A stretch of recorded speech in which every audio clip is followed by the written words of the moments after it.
Okay mga kabonsay, may adlaw kantong tanan.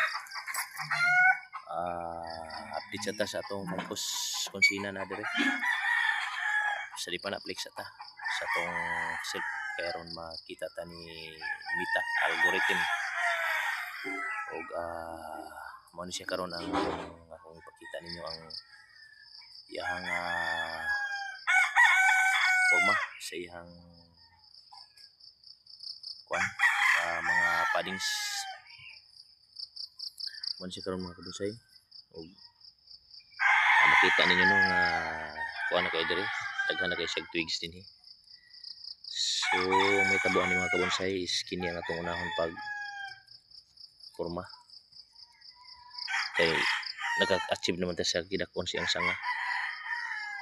So kari dire first branch ato pa ni siyang pa wild doon og gamay kay pa siya ka kuha siyang sustong kadakon. Basta ni iyang ipios nato ato sa ni siyang pa wild doon og mayo kadakon kay aron mo gukod siya sa dire ubang sanga dis kuan para doon na sad sila tapered. Man si mga kabonsay. So tuwat lang tayo ni mga kabonsay no kay medyo dugay-dugay pa gini.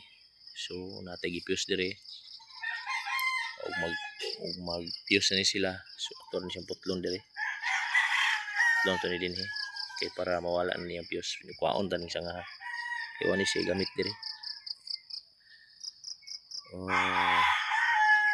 Establish sa butag bag-ong kuan mga kabonsay.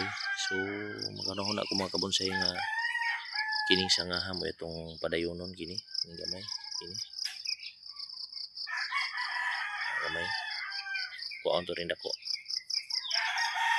Okay mga kabonsay, salamat sa pagtanaw og nakabot kayo ning dapita ron mag-comment ka or ma-share mag-like para ang uban makahibalo pod og ginagmayng teknik sa pagbonsay. Mo siya yung top view. Okay, salamat sa pagtanaw.